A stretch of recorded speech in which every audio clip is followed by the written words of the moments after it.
अस्सलाम वालेकुम स्टूडेंट्स। आज का जो हमारा सब्जेक्ट है वो है उर्दू अलिफ, और आज हम नसर करने जा रहे हैं। जो नज़म पढ़ेंगे उसकी नसर करेंगे चांद और सितारा।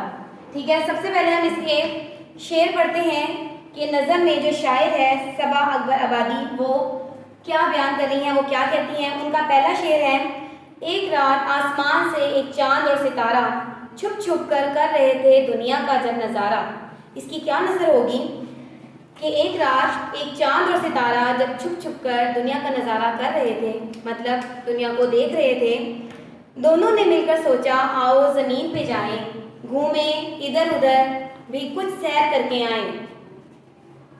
दोनों ने सोचा, क्या सोचा कि ज़मीन पर जाकर इधर उधर घूमते हैं और सैर करते हैं कि दुनिया में क्या क्या चीज़ें मौजूद हैं। और जो है जैसे कि चांद और सितारा आपस में बातें कर रहे हैं ना कि वो क्या है दुनिया में आगे, तो नज़ारा करने के लिए जो है दोनों सैर के लिए चले जाते हैं और इधर उधर घूमते हैं और देखते हैं क्या।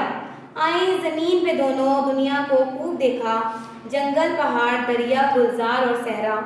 लाखों ही बोलियां थी हर रंग के थे हैवां, लेकिन था सबसे अच्छा दुनिया में सिर्फ इंसान। दोनों ने फिर ये सोचा गुलशन नया बसाएं, सबको नजर भी आए ऊंचा सा घर बनाएं।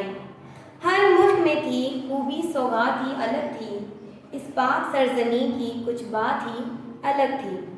सबसे लगा जो अच्छा मेरे वतन का सारा, दोनों ने मिलकर अपना परचम में घर बनाया। अजमत की है अलामत और सबका है सहारा, रोशन रहे हमेशा ये चांद और सितारा।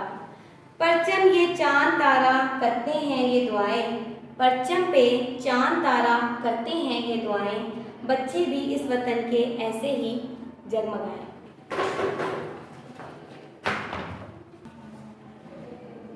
जी क्लास, आपने पढ़ी चांद और सितारा नज़म।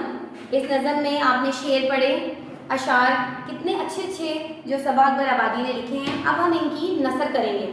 नसर कैसे करते हैं? नसर वो है, तशरीह में आपने देखा होगा उसको खुल के बयान करता है शायर, जो है तशरीह को खुले लफ्ज़ों में बयान करने को हम तशरीह कहते हैं। और नसर उसको कहते हैं जिसमें हम जो शेर होता है उसको आसान अल्फाज में बयान करें। ठीक है, तो सबसे पहले जो हमने शेर पढ़ा था वो था, एक रात आसमान से एक चांद और सितारा छुप छुप के कर रहे थे दुनिया का जब नज़ारा। इसको हम आसान लफ्ज़ों में किस तरह लिखेंगे? एक रात एक चांद और सितारा जब छुप छुप के कर रहे थे दुनिया का नज़ारा, वो दुनिया का नज़ारा कर रहे थे। और दूसरे शेर में वो क्या कहते हैं, दोनों ने मिलकर क्या सोचा आओ ज़मीन पे जाएं, घूमें इधर उधर भी कुछ सैर करके आएं। दोनों ने सोचा ज़मीन पर जाकर इधर उधर घूमते हैं और सैर करते हैं। तीसरे शेर में क्या हुआ, आए ज़मीन पे दोनों दुनिया को खूब देखा। जब वो दोनों दुनिया ज़मीन पर आए तो उन्होंने क्या देखा, दुनिया को बहुत ज़्यादा देखा, जंगल पहाड़ दरिया गुलजार और सहरा सब कुछ देखा। क्या देखा? जब वो दुनिया में आए तो उन्होंने जंगल पहाड़ दरिया गुलजार और सहरा अच्छी तरह देखी। और जो हमारा नसर नंबर 4 है उसमें क्या है, लाखों ही बोलियां थी हर रंग के थे हैवान। बोलियां मतलब हर तरह के लोग थे जो हर तरह की ज़बान बोलते थे, और तरह तरह की हैवान थे, उनके हर रंग अलग अलग थे। लेकिन था सबसे अच्छा दुनिया में सिर्फ इंसान। लेकिन उन्हें सबसे अच्छा दुनिया में आके क्या लगा, उन्हें दुनिया में सबसे अच्छा आके इंसान लगा। ठीक है,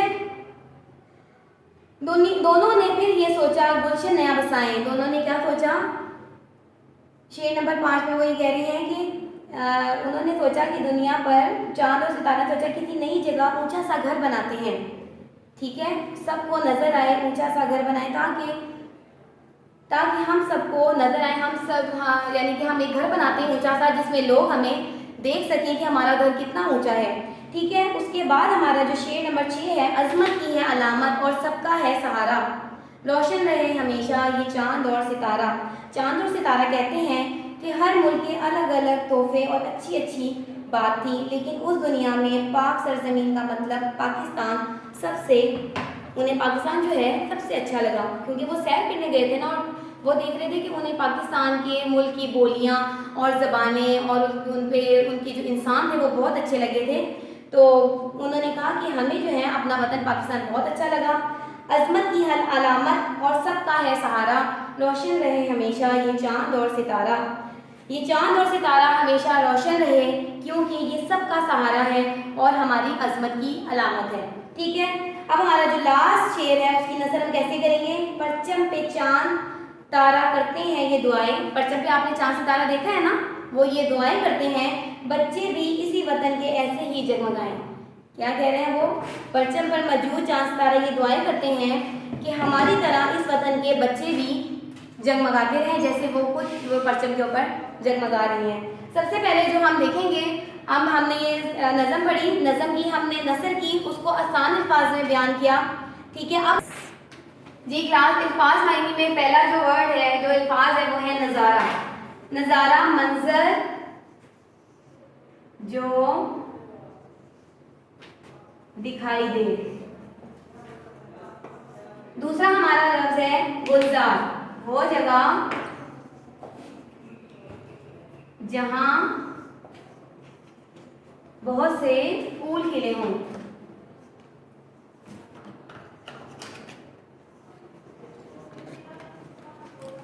ठीक है, सहरा, सहरा किसे कहते हैं, सहरा जो है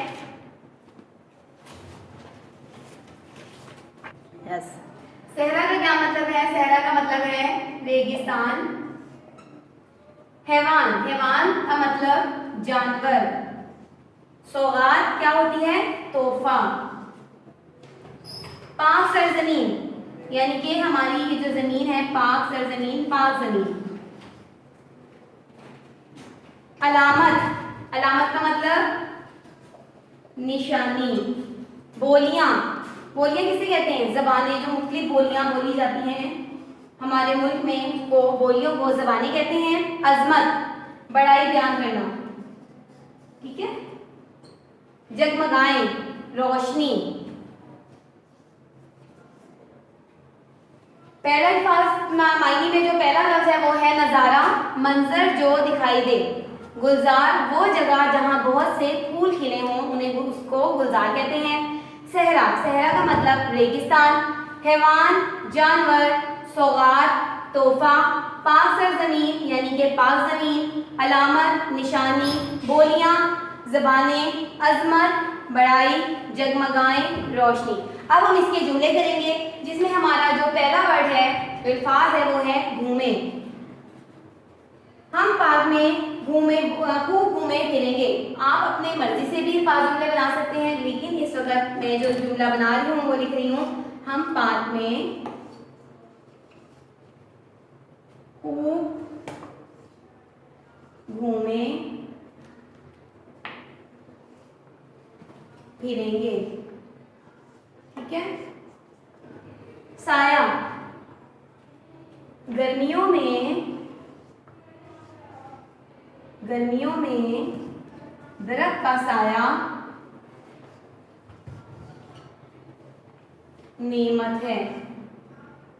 ठीक है, जब गर्मी होती है तो बहुत धूप होती है ना, तो आप साया ढूंढने के लिए क्या क्या करते हैं कि तलाश करते हैं कोई छांव, कोई शेल्टर, कि आपको जो है धूप ना लगे। तो साया का मतलब है गर्मियों में दरख्त का साया नेमत है। खूबी, अहमद की खूबी है, आप कोई भी नाम लिख सकते हैं, कोई भी जुमला और बना सकते हैं। अहमद की खूबी है ये है कि वो झूठ नहीं बोलता है, कि वो कभी झूठ नहीं बोलता। रोशन, रोशन क्या है मतलब होता है जगमगा जाना, जैसे हमने जगमगाए का मतलब रोशनी लिखा है। तो बिजली आने के बाद सारा घर रोशन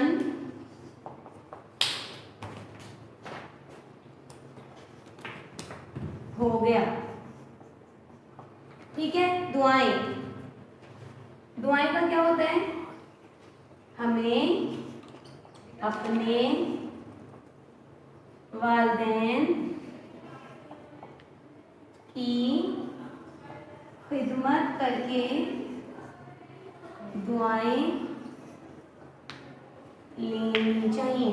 ठीक है,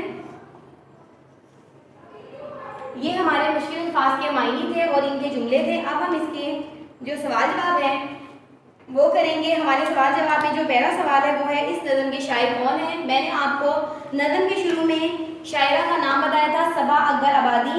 वो इस जो नज़म है उसकी शायरा है। ये नज़म किसके बारे में है ये हम सवाल में लिखेंगे। ये नज़म मैंने आपको भी बताया है कि ये नज़म किसके बारे में है। ये नज़म पाकिस्तान के परचम के बारे में है। जी क्लास हमारा जो अब हम सवाल जवाब करेंगे। सवाल का जो हमारे इस चैप्टर का, इस नज़म का जो पहला सवाल है वो है, इस नज़म के शायर कौन है। इस नज़म के शायर कौन है। कौन है। आपने कहानी नज़म को मैंने आपको पढ़ाया था और शुरू में उसका नाम भी बताया था। क्या नाम था, किसी को पता है जी। इस नज़म के शायर कौन है।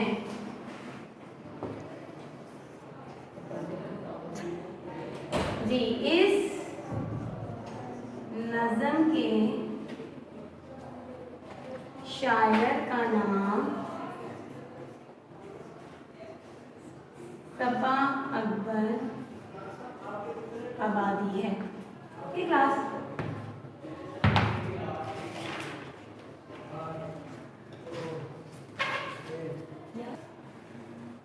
जी हमारा सवाल नंबर 2 है, ये नज़म किसके बारे में है। किसके बारे में हमने अभी नज़म पढ़ी है, किसके बारे में है ये नज़म। परचम के बारे में। हमारे जो पाकिस्तान का परचम है जिसके ऊपर चांद सितारा बना हुआ है, ये नज़म उसके बारे में है। ये नज़म किसके बारे में है। ये नज़म पाकिस्तान के परचम के बारे में है। ठीक है क्लास। अगला हमारा सवाल क्या है। अगला है, शायर के ख्याल में परचम पर मौजूद चांद तारा क्या दुआ करते हैं। शायर के ख्याल में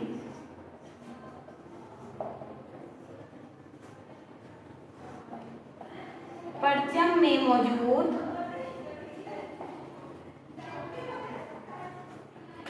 चांद और सितारा क्या दुआ करते हैं। क्या दुआ करते हैं। परचम में मौजूद चांद और सितारा ये दुआ करते हैं कि इस वतन यानी कि पाकिस्तान जो है, इस वतन पाकिस्तान के बच्चे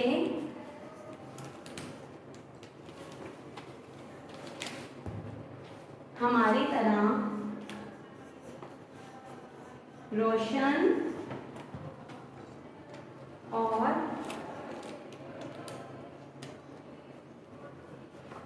चमकदार हो। ठीक है। ये हमारा जो शायर के ख्याल में परचम में मौजूद चांद सितारे क्या दुआ करते हैं। परचम में मौजूद चांद और सितारे ये दुआ करते हैं कि इस वतन पाकिस्तान के बच्चे हमारी तरह हमेशा जो हैं जगमगाएं और रोशन रहें। ठीक है। या फिर इसको हम ये इस तरह भी लिख सकते हैं कि इस वतन पाकिस्तान के बच्चों का मुस्तकबिल हमारी तरह रोशन और चमकदार हो। इसके हम इसका दूसरा पार्ट लिखते हैं ताकि आपके पास दोनों सवाल के एक ही सवाल के दो जवाब हों। ठीक है। आप इन दोनों में से कोई भी सवाल जो है सवाल का कोई भी जवाब चूज कर सकते हैं। इसका दूसरा है कि इस वतन पाकिस्तान के बच्चों का मुस्तकबिल हमारी तरह रोशन और चमकदार हो। ठीक है क्लास। हमने एक सवाल के दो जवाब लिखे हैं। जो आपको अच्छा इसका जवाब लग रहा है आप उसको चूज करें। ठीक है। अब हमारा जो चौथा सवाल है, इस नज़म से अपना पसंदीदा शेर चुनकर खुश खत लिखिए। मतलब इसका चौथा सवाल ये है कि इसका जवाब नहीं है। जो आपको शेर सबसे अच्छा लग रहा है, इस नज़म में से जो सबसे अच्छा शेर आपको पसंद आ रहा है, उसको उसका खुशखत लिखें, यानी कि उसी को देखकर एक दफ़ा दोबारा लिखें और अच्छे खुशखती में, अच्छी राइटिंग में लिखें, ताकि आपको पता लगे कि आपने इस नज़म में, आपको ये भी लगे कि आपने सबसे अच्छा आपको शेर कौन सा लगा और आपकी राइटिंग भी बेहतर होगी। ठीक है, और उस शेर को कम से कम 4-5 दफ़ा पढ़ें, ताकि आपका जो तलफ़्फ़ुज़ है उसके साथ बिल्कुल ठीक हो जाए। ठीक है, आज का जो हमारा नज़म थी वो है चाँद और सितारा। कितना हम चांद और सितारा के बारे में पढ़ रहे थे। आपने देखा कि आपने इसकी नस्ल भी पढ़ ली, सवाल जवाब भी कर लिए। अब मैं आपको चांद और सितारा के बारे में थोड़ा डिटेल से बताऊंगी, ताकि आपको समझने में आसानी हो। चांद और सितारा किसके बारे में जिक्र हो रहा है, पहले आप गौर करें। चांद और सितारा किस पर बना हुआ है? हमारे परचम पाकिस्तान पर। तो यहाँ पर किस चीज़ की बात हो रही है? चांद और सितारे के हवाले से परचम पाकिस्तान की बात हो रही है, हमारे झंडे के बारे में बात हो रही है। शायर हमारे झंडे के बारे में बात कर रहा है, जिस पर चांद और सितारा बना हुआ है। शायर इसमें ये बताने की कोशिश कर रहा है कि हमारा जो चांद और सितारा है, उसने ये फख्र समझा कि वो पाकिस्तान के परचम पर आकर अपनी इलामत यहाँ पर बनाएगा। सबसे पहले चांद और सितारा ने क्या किया कि वो आसमान से देख रहे थे कि नीचे एक ज़मीन आबाद है। उन्होंने सोचा कि उस ज़मीन पर जाकर देखते हैं कि आखिर वो क्या चीज़ है। जब वो ज़मीन पर आए, उन्होंने मुख्तलिफ मुल्कों की सैर की, मुख्तलिफ जगहों को देखा, तो उन्हें सबसे खूबसूरत पाकिस्तान लगा। पाकिस्तान की सरजमीन उन्हें सबसे अच्छी लगी, और जब पाकिस्तान की सरजमीन अच्छी लगी तो उसको वहाँ के लोग भी अच्छे लगे, और उन लोगों की बोलने वाली मुख्तलिफ ज़ुबानें भी उन्हें बहुत अच्छी लगी। तो उन्होंने सोचा क्यों ना इस सरजमीन के परचम पर अपना घर बसाया जाए। तो इस सरजमीन के मतलब के पाकिस्तान के परचम पर उन्होंने अपना घर बसा लिया, मतलब के पाकिस्तान के परचम पर चांद तारा की अलामत बन गई। जब पाकिस्तान के परचम पर चांद और तारा की अलामत बन गई, तो उन्होंने कहा कि जिस तरह चांद और तारा आसमान पर हमेशा रोशन रहते हैं, चमकते रहते हैं, दूसरों के लिए रात को रोशनी का बायस बनते हैं, बिल्कुल इसी तरह हमारे वतन के बच्चे भी चमकते रहें, उनका मुस्तकबिल ऐसे ही रोशन हो, वो दूसरों के लिए रहनुमाई का रास्ता बनाएं और हमेशा जगमगाते रहें। इस नज़्म में सबा अकबर वाली ने दरअसल पाकिस्तान के झंडे को मौजू बनाया है, पाकिस्तान के परचम के बारे में बताया है, और पाकिस्तान के परचम पर बने हुए चांद तारे की अहवाल को, चांद तारे की सारी कहानी को बयान किया है कि किस तरह चांद और तारा आसमान से ये सब कुछ देख रहे थे, ज़मीन पर होने वाली हरकत व सकनात को, और जब वो ज़मीन पर आए तो उन्होंने पाकिस्तान की सरजमीन को चुना, यहाँ के लोगों को और यहाँ की ज़ुबान को पसंद किया, और उन्होंने उनकी ख्वाहिश थी कि वो पाकिस्तान के परचम पर अलामत बनकर उभरते, और यूँ वो क्या हुआ कि पाकिस्तान के परचम पर अलामत बनकर ज़ाहिर हो गए। क्योंकि वो कहते हैं कि इस पाक सरजमीन की कुछ बात ही अलग थी। तो फिर उन दोनों ने मिलकर पाकिस्तान के परचम पर अपना घर बना लिया, और अजमत की है अलामत और सबका है सहारा। आपको पता है चांद और तारा अजमत की अलामत है, क्योंकि इससे रोशनी मिलती है, ये तरक्की का निशान है। चांद और सितारा बच्चों आपको पता है किस चीज़ की अलामत है? जो चांद है पाकिस्तान के परचम पर, ये हमारी खुशहाली की अलामत है, और जो सितारा है ये हमारे लिए इल्म और रोशनी की अलामत है। इसके अलावा अगर हम मजहबी हवालों से देखें तो सितारे के जो 5 कोने हैं ये अरकाने इस्लाम को भी जाहिर करते हैं। जैसे इस्लाम की बुनियाद 5 अरकान पर है ना, बिल्कुल इसी तरह अगर हम इस्लामी हवाले से देखें तो सितारे के ये 5 कोने हमारे वो 5 अरकान हैं। मतलब वो 5 अरकान कौन से हैं? नमाज, रोज़ा, हज, ज़कात और कलमा। अगर हम इसको कौमी सतह पर अगर हम देखें, अपने कौमी सतह पर, तो हम देखेंगे कि चांद हमारे लिए तरक्की की अलामत है। चांद किसकी अलामत है? खुशहाली की। चांद प्रोग्रेस, खुशहाली, तरक्की की अलामत है, और सितारा रोशनी और इल्म की अलामत है। और चूँकि ये हमें इनसे हमेशा सबको रहनुमाई मिलती है, ये रात को चमकते हैं, रोशनी देते हैं पूरी दुनिया को। आप देखें रात को आसमान, जहाँ पर आसमान पर ज़्यादा से सितारे होते हैं और पूरा चाँद दिख रहा होता है, तो वहाँ पर रोशनी होती है। ठीक है, तो क्या है, वो कहते हैं कि बिल्कुल इसी तरह से जैसे हम चमकते हैं, हम रोशनी देते हैं, हमसे लोग रहनुमाई पाते हैं, रास्ता देखते हैं, बिल्कुल इसी तरह इस वतन, इस सरजमीन के लोग जिसके परचम पे उन्होंने अपना निशान अलामत बना ली, जिसको अपना घर बना लिया, जिस परचम को, इस सरजमीन के लोग बच्चे भी इसी तरह जगमगाते रहें, इसी तरह से तरक्की करते रहें, इसी तरह से पढ़ लिख कर बहुत अच्छे इंसान बने और उनका मुस्तकबिल बहुत रोशन हो और दूसरों के लिए वो तरक्की और रहनुमाई का जरिया बने। चांद और तारा में सबा अकबर आबादी ने अपने, अच्छा बच्चे, सबसे पहले हमने क्या किया, चांद और तारा की हमने नसर की, ठीक है। नसर के बाद आपने सवाल और जवाब देखे, फिर उसके बाद आपको हमने समझाया कि चांद और तारा किस चीज़ की इलामत है, ये क्यों अजमत की इलामत है, चांद और तारे का हमारे परचम पर क्या मकसद है, और चांद और तारा किस चीज़ की अलामत है, ठीक है। अब हम आप अपनी मश्क देखें, चांद और तारा के पेज नंबर 66 पर, सफ़ा नंबर 66 पर आप देखें, इसमें हम आवाज़ अल्फाज आपको बताए गए हैं। मसलन सितारा से नज़ारा, ठीक है, आपको एक क्लास में भी बार बार हम आवाज़ अल्फाज करवाए गए हैं। इसी तरह से आप देखिए, पहला लफ्ज़ है जाएं, आपने ये है राइमिंग वर्ड्स, जिनकी साउंड एक जैसी होती है, जिनकी आवाज़ एक जैसी होती है, जिनमें आहंग होता है, ठीक है। अब जाएं, अब हमने इसके एंड में ये और नून की आवाज़ आ रही है, ठीक है, नून गुन्ना की, आपने जाएं का बनाना है आए। साया, दूसरा लफ्ज़ है साया, आपने बनाना है इसका बसाया, बसाया। तीसरा लफ्ज़ है हिवा, आप इसका राइमिंग वर्ड हम आवाज़ लफ्ज़ बनाए इंसान, हिवा इंसान। सहारा हमारा, बसाएं खाएं, दुआएं हवाएं। अब हमने हम आवाज़ अल्फाज कर लिए। अब बच्चे आप पेज नंबर 66 पर ही दोबारा देखें, नीचे आए हम आवाज़ अल्फाज के, आप देखें कि वहाँ पे इसम सिफ्त बयान की गई है।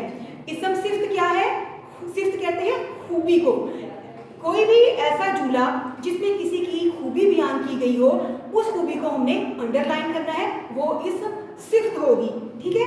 आप देखिए, आपकी इस सरगर्मी में उन्होंने बहुत से जुमले बताए हुए हैं, आप ये जुमले देख अपनी किताब सामने रखें, मैं जुमले बोलूँगी और आपको बताऊँगी कि इसमें सिफ्त क्या है। अब देखें, आपने इसम सिफ्त को अंडरलाइन करना है। समंदर के किनारे की रेत गीली है, अब देखें, समंदर के किनारे की रेत गीली है, इसमें गीली सिफ्त है। रेत, रेत के बारे में जिक्र हो रहा ना, तो रेत गर्म है या गीली है, तो रेत की जो भी फॉर्म होगी, जो भी हालत होगी रेत की, वो उसकी सिफ्त होगी। तो यहाँ पर रेत क्या है, गीली है, इसलिए यहाँ पर गीली इसम सिफ्त है। ये अब सेकंड देखें, ये पंखा तेज चलता है, पंखे के बारे में जिक्र हो रहा है ना, उसकी कारकर्दगी के बारे में जिक्र हो रहा है। अगर पंखा तेज चल रहा है तो तेज उसकी सिफ्त है। इसी तरह से अगर आएगा कि पंखा ख़राब है या पंखा हल्का है, तो जो किसी भी चीज़ के बारे में उसकी जो हालत बयान की जाती है ना, वो उसकी सिफ्त होती है। आप इसमें तेज इसकी सिफ्त है। ये ईरानी खजूरें हैं, आपको पता है खजूरें ईरानी की, ये खजूरों के बारे में जिक्र हो रहा है, तो खजूर की सिफ्त क्या है कि ये ईरानी है, ठीक है। हम बाहर से कोई चीज़ आई हो तो हम कहते हैं ना कि ये बहुत अच्छी होगी, ये ईरानी खजूरें हैं, तो ईरानी इसकी सिफ्त है, ठीक है। इसकी खूबी ये है कि ये ईरान से आई हुई है, ईरानी को आपने अंडरलाइन करना है। अब आगे देखें, अब्बू मरियम के लिए बहुत प्यारी गुड़िया लाए, यहाँ पे गुड़िया का जिक्र हो रहा है ना, तो गुड़िया क्या है, प्यारी है ना। अब आप अपना अगला जुमला देखें, अब्बू मरियम के लिए बहुत प्यारी गुड़िया लाए, तो गुड़िया क्या है, गुड़िया प्यारी है ना, ये उसकी सिफ्त है, तो आप प्यारी को अंडरलाइन कर दी। इसी तरह से अगला फिक्रा है, पांचवा फिक्रा जो है वो है जुमला जो है, अम्मी ने दुकानदार से उम्दा चावल लिए। अम्मी ने दुकानदार से क्या लिए हैं, चावल लिए हैं ना, तो चावल क्या है, उम्दा है, मतलब बहुत अच्छे हैं, तो ये चावलों की सिफ्त है ना, तो आपने उम्दा को अंडरलाइन कर देना है, उसके नीचे लाइन लगा दी। खत कशीद कीजिए, मतलब उसके नीचे लाइन लगा दी। ये बहुत, आप आगे नंबर 6 देखें, छठे नंबर का जुमला देखें, ये बहुत नरम गद्दा है, यहाँ पर गद्दे का जिक्र हो रहा है, तो गद्दा क्या है, नरम है, तो आपने नरम को अंडरलाइन कर देना है, उसके नीचे एक खत खींच देना है, एक लाइन लगा देनी है। खत कशीद का मतलब है, खत का मतलब है लाइन, कशीद का मतलब है लगा देना, खींच देना, ठीक है। बिल्ली के बाल कितने मुलायम हैं, अब यहाँ जिक्र हो रहा है बिल्ली का, और उसके बालों का, तो उसके बाल क्या है, मुलायम है, मतलब बहुत अच्छे हैं, स्मूथ है, तो मुलायम को आप अंडरलाइन करें, ये उसकी सिफ्त है। अब आपने इस नज़्म की नसब भी पढ़ी, ठीक है, आपको रीडिंग भी करा दी गई, उसके बाद आपने इसके सवाल जवाब भी कर लिए, हम आवाज़ अल्फाज भी आपने कर लिए और इसम सिफ्त के बारे में भी आपने जान लिया। अब आपका ये लेक्चर कंप्लीट हुआ। अल्लाह हाफिज़।